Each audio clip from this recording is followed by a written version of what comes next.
بسم الله الرحمن الرحيم. حرمت عليكم أمهاتكم وبناتكم وأخواتكم وأماتكم وخالاتكم وبنات الأخ وبنات الأخت وأمهاتكم اللاتي أرضعنكم وأخواتكم من الرضاعة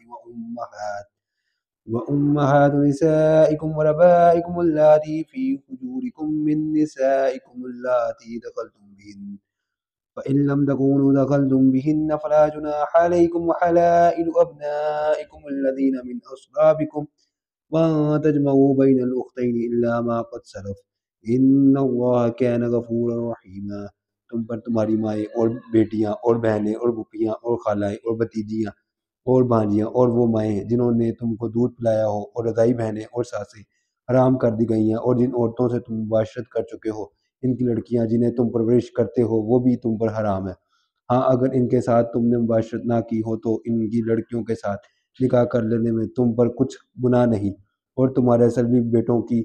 عورتیں بھی اور دو بہنوں کا اکٹھا کرنا بھی حرام ہے، مگر جو ہو چکا سو ہو چکا، بے شک خدا بخشنے والا اور رحم کرنے والا ہے۔ والمحسنات من النساء إلا ما ملكت أيمانكم كتاب الله عليكم وأحل لكم ما وراء ذلكم أن تبتغوا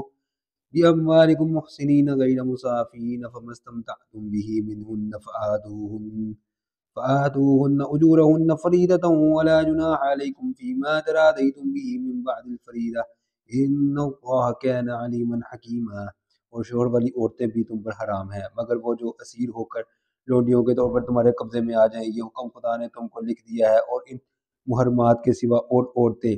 تم کو حلال ہیں، اور اس طرح سے کہ مال خرچ کر کے ان سے نکاح کر لو بشرطے کہ مقصود عفت قائم رکھنا ہو، نہ شہوت رانی۔ تو جن عورتوں سے تم فائدہ حاصل کرو ان کا مہر جو مقرر کیا ہو ادا کر دو، اور اگر مقرر کرنے کے بعد آپ اس کی رضامندی سے مہر میں کمی بیشی کر لو تو تم پر کچھ گناہ نہیں، بے شک خدا سب کچھ جاننے والا اور حکمت والا ہے۔ وَمَن لَّمْ يَسْتَطِعْ مِنكُمْ طَوْلًا أَن يَنكِحَ المحصنات المؤمنات فمما ملكت أيمانكم من فتياتكم المؤمنات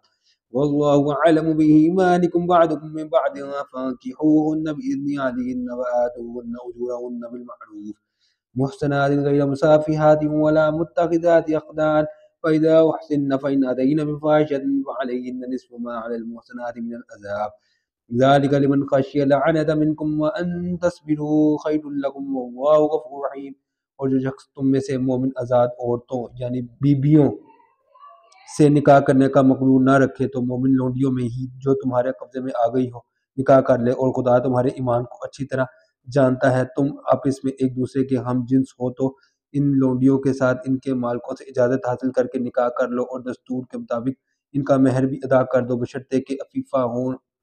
نہ ایسی کہ کلم کلا بدکاری کریں اور نہ در پردہ دوستی کرنا چاہیں۔ پھر اگر نکاح میں آ کر بدکاری کا ارتکاب کر بیٹھے تو جو سزا آزاد عورتوں یعنی بیویوں کے لیے ہے اس کی آدھی ان کو دی جائے۔ یہ لونڈی کے ساتھ نکاح کرنے کی اجازت اس شخص کو ہے جسے گناہ کر بیٹھنے کا اندیشہ ہو، اور اگر صبر کرو تو یہ تمہارے لیے بہت اچھا ہے، اور خدا بخشنے والا مہربان ہے۔